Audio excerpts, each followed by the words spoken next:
desafio, que é entender que na Bíblia não é somente o Deus de amor, o ursinho de pelúcia, o Deus que está sempre de braços abertos que a gente vai encontrar.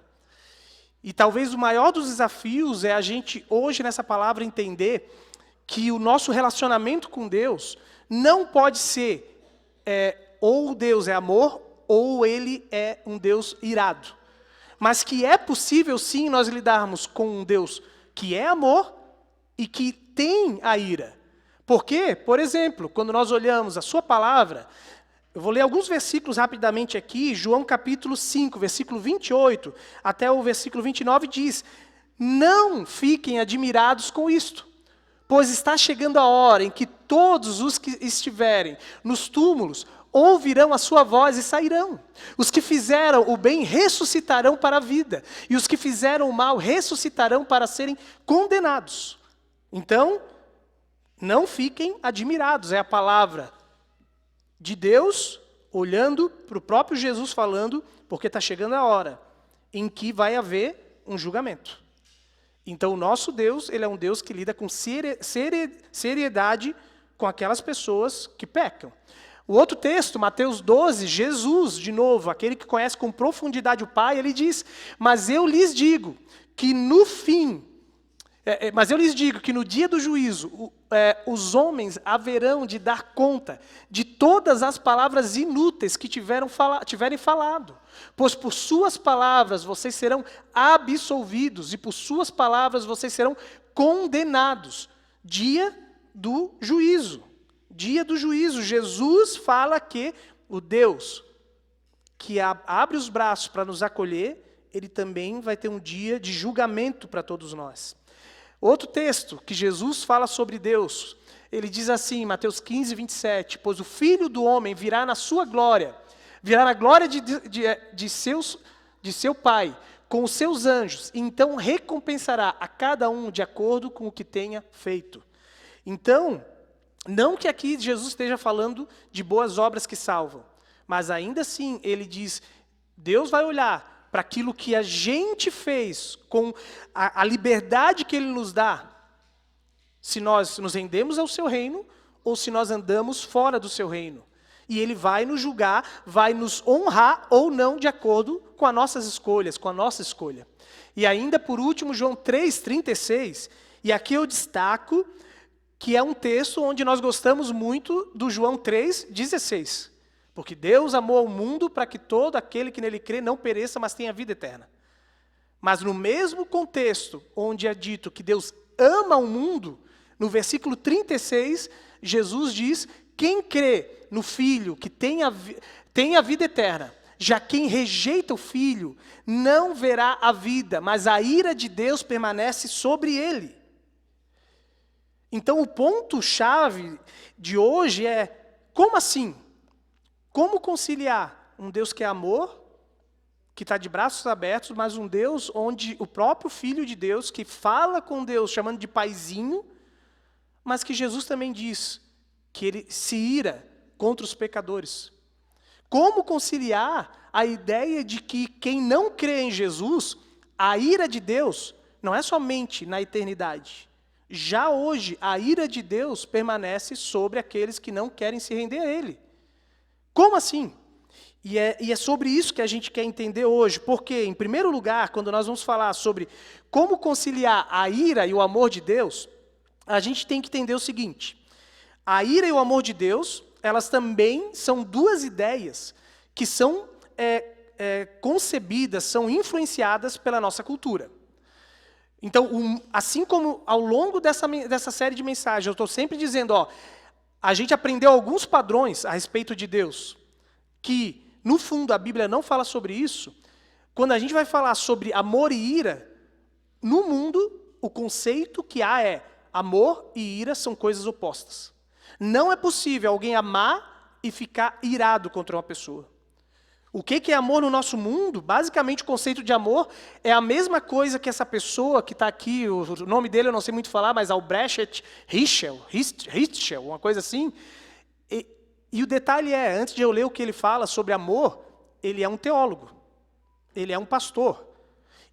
Então, a frase que ele está dizendo aqui que eu vou ler, é numa ideia de que até cristãos pensam muitas vezes dessa maneira. O que ele diz? O conceito de ira de Deus não tem valor religioso para o cristão.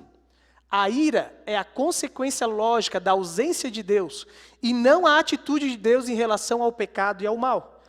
Basicamente, a frase dele resume o conceito do nosso mundo. Amor não pode ter a ver com ira. A ira é a consequência lógica da ausência de Deus. E não é isso que a gente vê no mundo. Quando a gente fala, quando a gente vê o mundo falando sobre amor é acolhimento incondicional. Amor é tu abraçar a pessoa, não julgar ela, não criticar. E aí quando a gente vê os cristãos e não cristãos nos dias de hoje falando sobre como a gente deve lidar uns com os outros, o que a gente ouve? Não julga, não julga. Tu não pode julgar.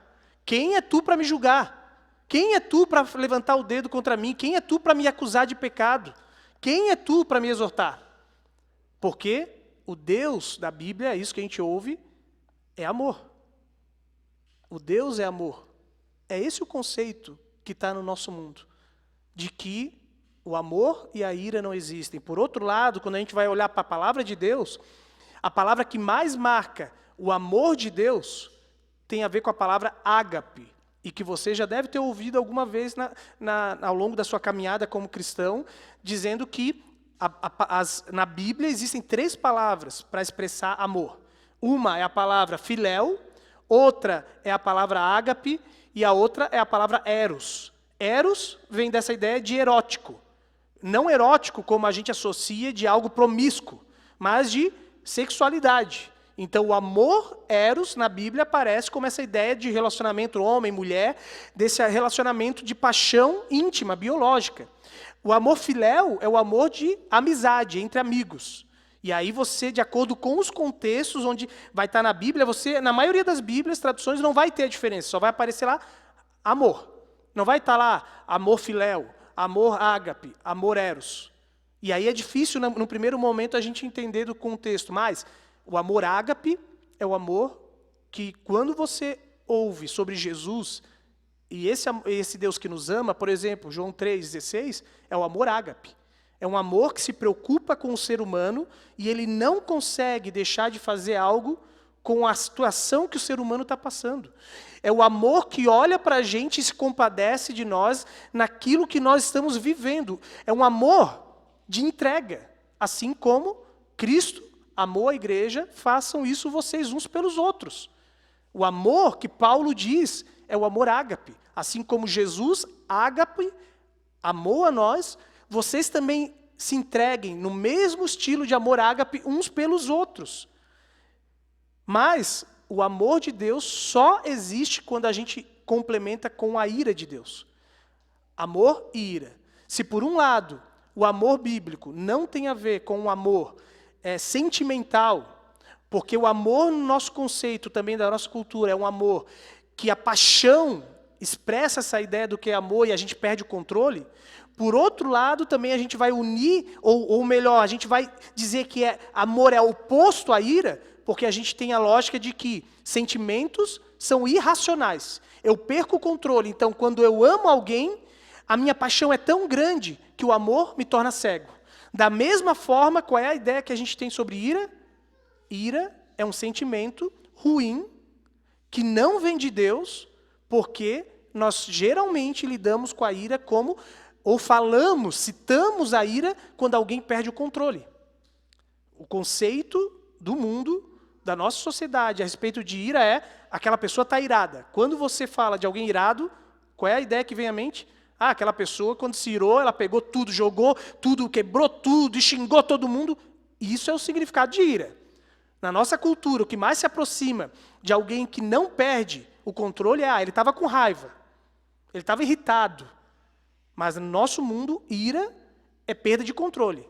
Por outro lado, a palavra ira na Bíblia, ela tem outro significado. E eu botei aqui o que o dicionário bíblico, Ancar, ele fala sobre ira. Ele diz o seguinte: na Bíblia hebraica, a ira de Javé é retratada de maneira um tanto diferente da ira humana. Em alguns aspectos, trata-se essencialmente de uma distinção entre paixão e patos. A paixão pode ser entendida como uma convulsão emocional e uma perda de autocontrole. Patos, por outro lado, é um ato tomado com cuidado e intenção, o resultado de determinação e decisão. Então, biblicamente, se você vai no dicionário, não português, no dicionário hebraico, que ele traz a ideia do que estava na cabeça do judeu, da palavra de Deus naquela época, quando é usado a palavra patos, não é pato, né, mas é patós ali no hebraico, a ideia que ele quer trazer é, ira é um sentimento que a gente lida com controle. Ou o Deus que vai se irar, o Deus que se ira, ele tem controle sobre o que ele faz. Então, para a gente, é muito difícil entender ou conciliar amor e ira, um Deus que ama, mas um Deus que está irado com a gente, porque a gente pensa, bom, se Deus está irado, ele vai nos humilhar, vai nos esmagar na sua ira, porque ele vai perder o controle. Mas aqui começa a haver uma conciliação, quando a gente entende que amor e ira de Deus estão ligados a partir do controle que Deus tem sobre sentimentos, porque ele não é como a gente. Ele não é pecador e ele tem total controle sobre os seus sentimentos e a reação que ele tem sobre aquilo que ele sente. E acima de tudo, a ira é um sentimento que surge em Deus, mas não é um caráter, uma característica de Deus. Deixa eu explicar melhor isso. A ira é um sentimento que surge em Deus, mas não faz parte do caráter dele. O que isso significa? O caráter é aquilo que determina quem uma pessoa é. Deus é amor. Isso é o caráter de Deus. E nós vamos tratar agora, estamos tratando do Deus que é santo. A santidade é caráter de Deus, é aquilo que ele é o tempo todo. Mas ira é um sentimento que não caracteriza quem Deus é. Ira não é um sentimento e uma atitude constante de Deus. Quando que a ira surge em Deus, em reação ao quê? Ao pecado da humanidade.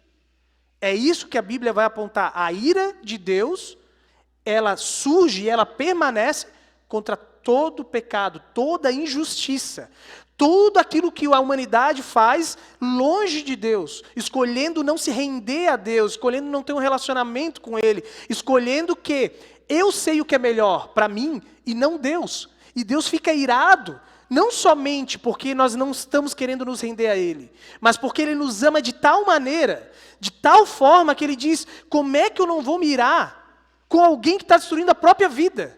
Alguém que eu amo tanto, como é que eu vou ficar manso, quieto, sem fazer nada? Como é que eu vou olhar alguém destruindo a sua vida, alguém que eu amo, e permanecer inerte diante dessa atitude?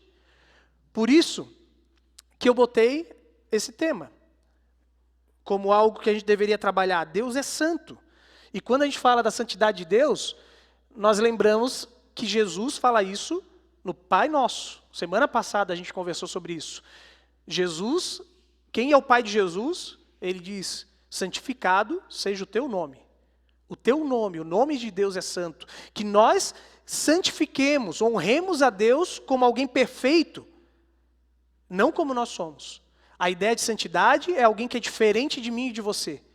E aí sim, quando nós tratamos de Deus, Deus é perfeito. Quando nós nos santificamos, ou quando permitimos que Deus nos santifique, é dizer, agora eu vou ser diferente do mundo.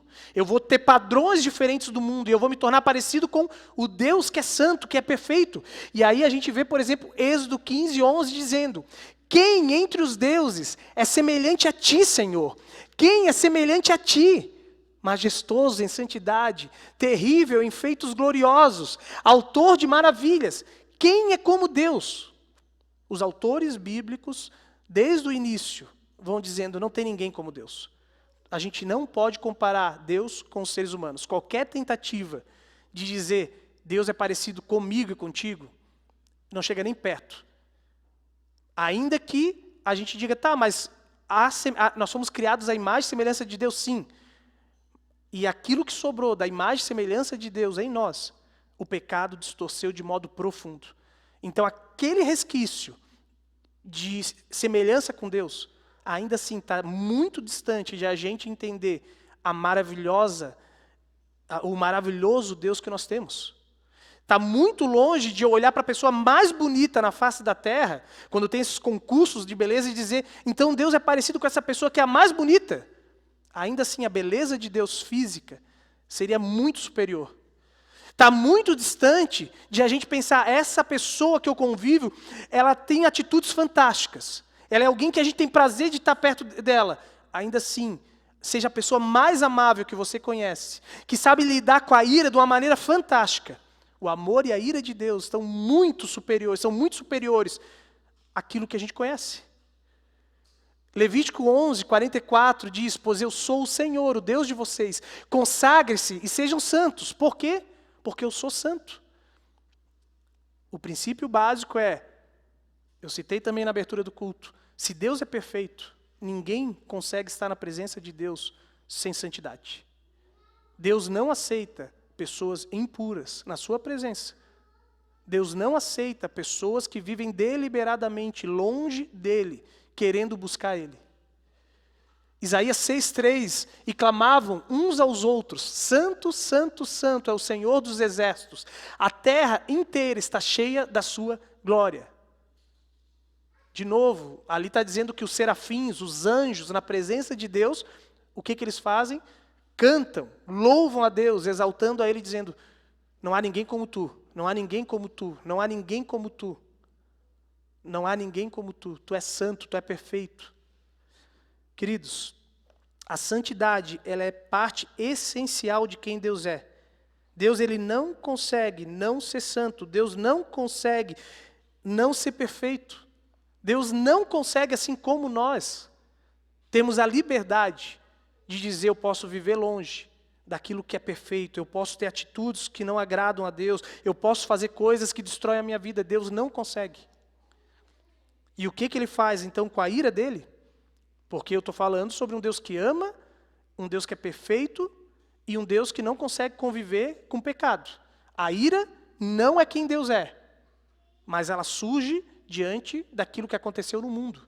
Quando a humanidade se afastou de Deus e pecou, isso é o pecado, é querer ser como Deus e mandar na sua própria vida, Deus se ira.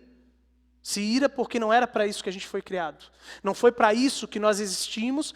E Deus odeia aquilo que nós estamos fazendo com a nossa vida e com o mundo. E o que Deus fez com a ira dele? A primeira coisa que nós vamos entender, Romanos 3, 24, fala sobre isso, até o 26.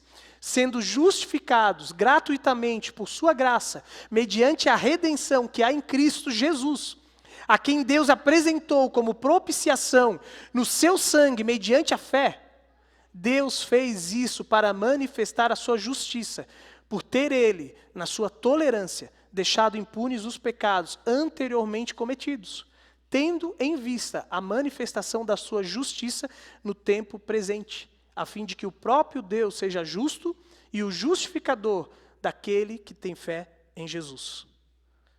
A maneira de Deus nos libertar não foi nos castigando. O que Paulo e o que os apóstolos dizem constantemente? O castigo que nos traz a paz estava sobre ele. Os profetas já alertavam sobre isso, Isaías 53. Jesus sofre a ira de Deus. Quando nós olhamos o filme A Paixão de Cristo, quando nós relembramos na Páscoa aquelas imagens duras, quando nós olhamos para a cruz, que era um símbolo de tortura, e que na nossa sociedade não existe crimes tão horríveis quanto foi o que Jesus... condenações, castigos tão duros quanto o castigo que Jesus recebeu do Império Romano, nem a cadeira da morte foi tão horrível quanto o que Jesus passou, é para a gente entender minimamente o quanto que a ira de Deus estava lá. Não eram somente seres humanos castigando Jesus, era como se fosse o próprio Deus chicoteando as costas de Jesus, do seu próprio Filho. É por isso que na cruz Jesus diz, Deus meu, por que tu me abandonaste? Porque é como se fosse o próprio Deus, e é o próprio Deus que está castigando Jesus, dizendo, a minha ira eu boto sobre o meu filho, porque alguém tem que pagar. É isso que a lei desde o início dizia. Alguém tem que pagar por todo o pecado. Queridos, Olha o que J. Park, que é um escritor cristão, diz. Um Deus que não se importasse a diferença entre certo. Um Deus que não se importasse a diferença entre certo e errado seria um ser bom e admirável. Deixa eu ler de novo. Um ser que não se importasse a diferença entre certo e errado seria um ser bom e admirável. A indiferença moral seria uma imperfeição em Deus, não uma perfeição.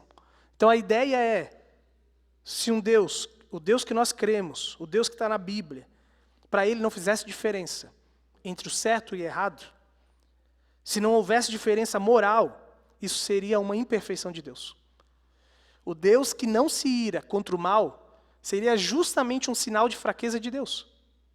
Um Deus que não se ira com o pecado seria um sinal de que ele não é perfeito. Porque o mal não é algo bom. Chega a ser ridículo falar isso, mas é isso que a nossa cultura entende. O sofrimento, os problemas, não existe sofrimento bom. Ainda que a gente diga que nós podemos crescer com os sofrimentos, o plano de Deus, desde o início da criação, para o mundo era ser muito bom. Não é que, vai haver um pouco de sofrimento. O mundo é muito bom. É bom, é bom, é bom. Gênesis vai falando sobre isso durante a criação. É bom, é bom, é bom. Não havia maldade na criação original. Quem trouxe o mal para o mundo? A nossa escolha, a humanidade. Não foi Deus que botou o mal no mundo, foi a nossa escolha de viver longe de Deus. Então, é Deus quem precisa, de alguma maneira, lidar com a nossa maldade, dizendo, eu vejo isso e eu preciso fazer algo. A ira precisa ser colocada sobre alguém. Então, um Deus que é ursinho de pelúcia, um Deus que só ama, um Deus que acolhe todo mundo de braços abertos, não faz sentido, ou não deveria fazer sentido na nossa sociedade. E sabe por quê? Vou usar um exemplo para te entender. A maioria de nós, quando foi mais jovem, ou alguns aqui ainda são jovens e moram com seus pais, talvez a gente pensava assim, se você teve um pai mais liberal, mais flexível, e que deixava você fazer tudo o que você queria, você pensava, eu tive o melhor pai do mundo, ou tenho o melhor pai do mundo.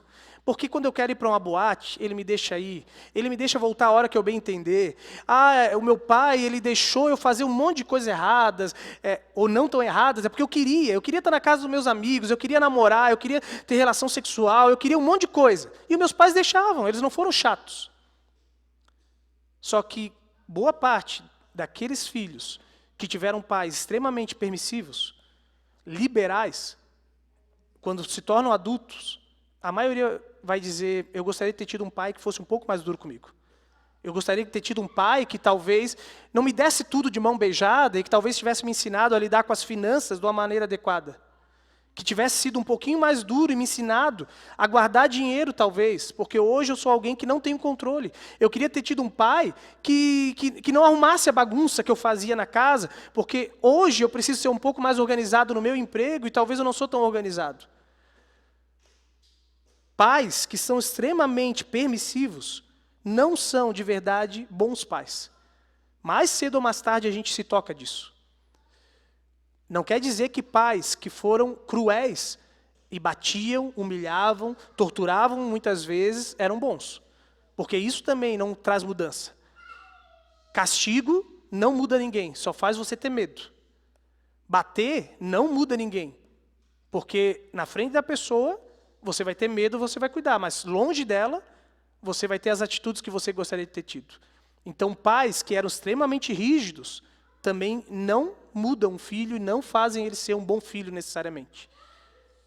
É o meio termo entre amor e ira. É o termo entre se preocupar, o amor ágape, que não aceita o filho fazer coisas erradas, mas ele traz a sua ira de maneira adequada, de acordo com a situação.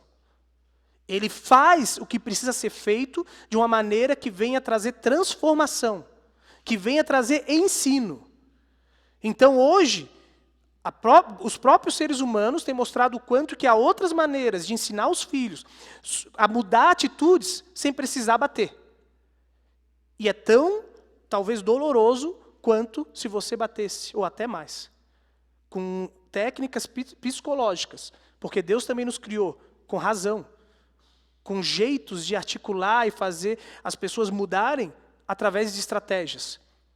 E se no dia a dia a gente vê que as técnicas, a ciência tem usado para marketing, para um monte de coisa, a capacidade de moldar o ser humano, de manipular o ser humano para coisas ruins, por que a gente não pode aprender a educar os nossos filhos usando a ciência, usando as técnicas de ensino de filhos, de uma maneira que, por mais difícil que seja, mas que faça eles mudar não pelo medo, mas pelo respeito, e muitas vezes até essa ira vai sim doer neles, o ser duro vai sim doer no sentimento deles, mas vai mudar eles, sem precisar fazer eles sentirem no corpo a dor. Mas ainda há uma segunda coisa que Deus faz com a sua ira. Se em primeiro lugar Deus bota sobre Jesus a ira e não sobre nós, há uma outra coisa que tem a ver sobre aqueles que permanecem sobre a ira de Deus. E é por isso que a gente talvez não entende por que há tanto sofrimento no mundo. Por que talvez o nosso mundo está do jeito que está em relação a liberalismo, onde os valores cristãos já não são mais defendidos, muito pelo contrário, até no meio cristão, a extrema liberdade, porque é o que a gente busca. Ainda que próximos de Deus, a gente ainda tem um pezinho querendo dizer, mas eu não quero depender de Deus. E o que o apóstolo Paulo fala sobre a ira de Deus, em segundo lugar? Deus, Romanos 1, 19 a 31, eu não botei todos os versículos, né? Mas Deus os entregou à impureza sexual, segundo os desejos pecaminosos do seu coração. Deus os entregou a paixões vergonhosas. Ele os entregou a uma disposição mental reprovável. Então a segunda atitude de Deus com a sua ira é: tudo bem, eu entrego o meu filho Jesus naquela cruz, porque eu amo o mundo inteiro. E eu te convido a fazer agora as pazes comigo, a se reconectar comigo. A minha ira foi apaziguada, foi perdoada, tudo que tu fez contra mim naquela cruz. Se tu aceitar isso, tu recebe o perdão. Mas se tu não quer receber o perdão, eu vou fazer com que a lei, a regra e a minha ira caia sobre ti. E é isso que nós vemos acontecendo no nosso mundo ao longo da história. Desde que Adão e Eva pecou e todos nós, como seres humanos, continuamos seguindo o mesmo padrão dos nossos pais, não é só pai de primeira geração, mas desde o nosso pai espiritual, que é Adão e Eva, seguimos esse mesmo modelo. A ira de Deus tem permanecido sobre o mundo, e é por isso que ele diz, Deus os entregou à impureza sexual. Então, às vezes a gente fica assim, mas por que algumas pessoas vivem um liberalismo sobre essas questões sexuais, sobre questões relacionadas à ideologia de gênero e etc.? É um jeito de Deus, literalmente, castigar essas pessoas. Não é Deus castigando com a sua própria mão. Deus os entregou aquilo que eles querem, aos seus desejos. Vocês querem viver essa liberdade? Vocês vão viver. Esse é o meu castigo, essa é a minha ira. É eu dar a liberdade de vocês viverem como querem, mas não venham botar a culpa em mim das consequências das escolhas de vocês.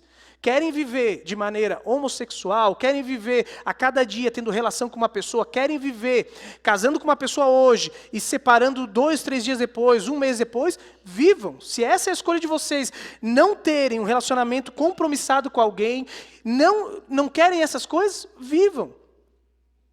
Mas não venham reclamar quando o emocional de vocês estiver completamente machucado, porque vocês vivem em busca de amor através da sexualidade. Ele os entregou uma disposição mental reprovável. Então o próprio Deus não permite mais que depois que a gente tenha a oportunidade de se render ao amor dele, ele não permite que a nossa mente e coração se voltem para ele de novo. Assim como Deus endureceu o coração do faraó, e para a gente parece lógico, né? Mas por que Deus endurece o coração de alguém? Mas ainda assim, é o Deus que ama e que ele diz, eu tenho que ser justo.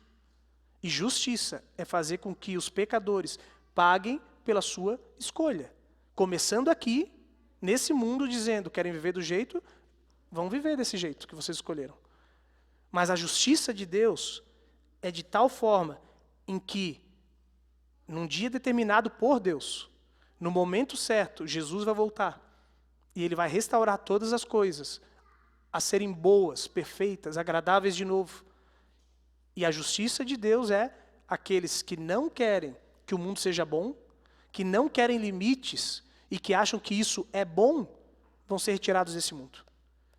Mas Deus é tão justo que Ele nos dá a escolha de viver diante dEle. E por isso que aquela palavra que eu disse no início, se vocês ouvirem hoje a voz de Deus, não endureçam o seu coração. Se hoje nós mais uma vez estamos ouvindo a palavra de Deus, nós temos a escolha de não endurecer o coração ainda. Nós temos a escolha de prestar atenção e dizer, quando eu sair dessa porta, eu vou mudar as atitudes. Porque eu não quero que a ira de Deus seja colocada sobre mim. Eu quero que o amor de Deus, a misericórdia de Deus permaneça sobre mim.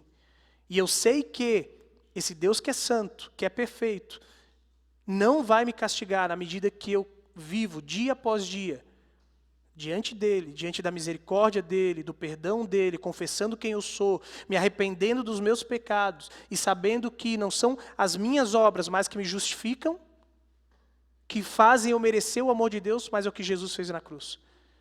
E todas as vezes que eu pecar, eu vou apontar, é nele.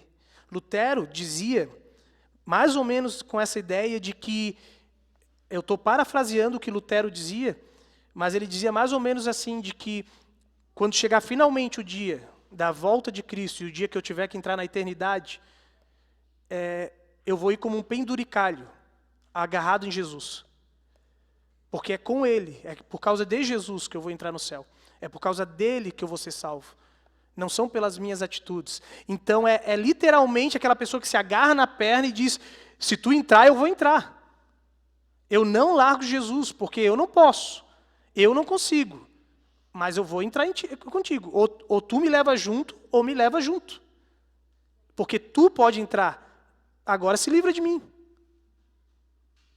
E é isso. Lutero queria dizer, um penduricalho nessa ideia de um negocinho que está agarrado. É um chaveiro que se agarra à mochila e que a mochila entra e o chaveiro vai junto. Não são minhas obras, mas é quem Jesus é e o que Ele fez por mim. Por isso, queridos, quando a gente entende que o nosso Deus é um Deus santo, a gente começa também a se encontrar, sim, com esse Deus, de uma maneira diferente. Geralmente, a gente vive um relacionamento com Deus muito limitado, onde ou a gente olha para Deus como um Deus irado, e que vai perder o controle, e que vai nos castigar severamente, e que está louco para nos botar no inferno, ou a gente lida com Deus como um Deus ursinho de pelúcia. Um Deus que não liga para nada dos nossos pecados, até porque não existe pecado. Cada um tem a sua verdade. Deus nos ama, simplesmente isso. Deus nos ama e Ele não vai fazer nada contra a gente. E aí a gente precisa entender, sim, Deus é amor e é justiça. Deus é amor, mas Ele também se ira contra o pecado. Não é ou, é e. Não tem como dividir o Deus que olha para nós, mas Ele diz como um pai amoroso, eu não posso aceitar o que tu tem feito com a tua vida. Eu não posso aceitar o rumo que a humanidade tem dado ao mundo. Isso tem que ter um fim. Tem que ter um fim. Como não se render a um Deus que é santo? Esse Deus que é santo. Esse Deus que é amor e que é justo. E que diz, toda a maldade nesse mundo, todo choro, toda tristeza, vai ter fim. Todo pecado vai ter fim. Toda corrupção no nosso mundo vai ter fim. Todo sofrimento através de problemas de saúde vai ter fim. Tudo isso vai ter fim. Como não se render a um Deus que é perfeito? E eu queria te desafiar, finalizando com esse toque do Espírito, que nós temos tido alguns desafios de disciplinas espirituais, vamos dizer assim, exercícios, para ao longo da semana se encontrar com Deus, a desenvolver mais um exercício que é um grande desafio, eu diria. Nós falamos até aqui sobre o silêncio, nós falamos até aqui sobre a Lectio Divina, que é ler a Bíblia com contemplação, como se fosse meditando na palavra.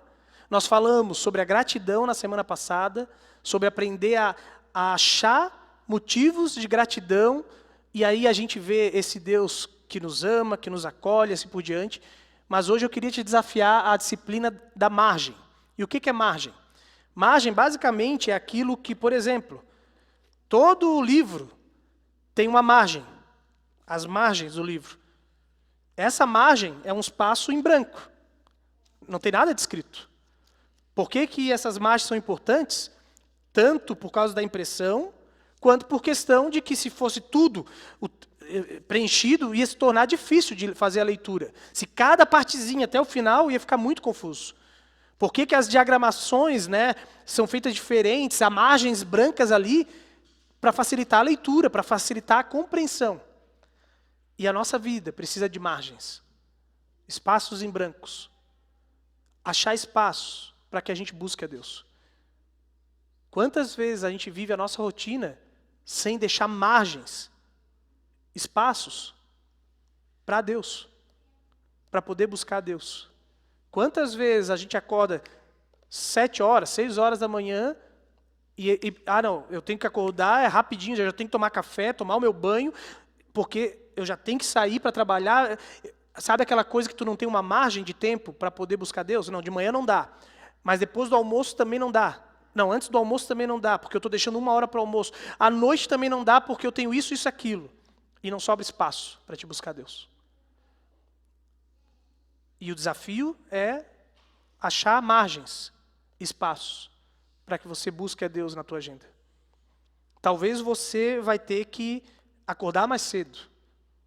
Talvez você vai ter que abrir mão de lazeres, de coisas boas. De assistir um seriado que todo dia você assiste.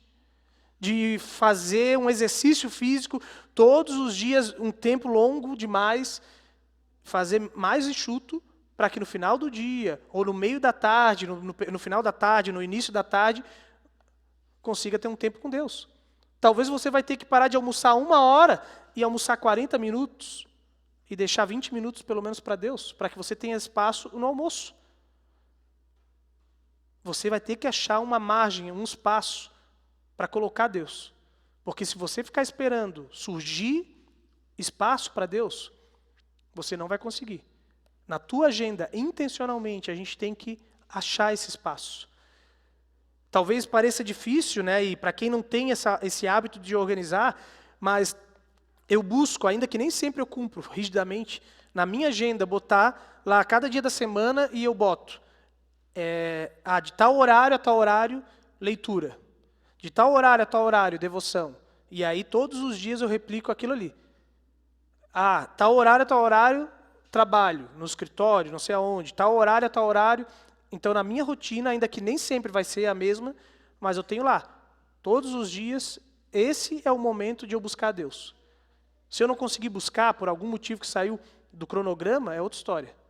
Mas está lá na minha agenda. E eu não preciso dizer para as pessoas, alguém me chamou para ir fazer alguma coisa, eu não preciso ficar dizendo, eu tenho o meu compromisso com Deus, o meu encontro com Deus agendado. Ou eu posso dizer também, se eu quero usar como testemunho.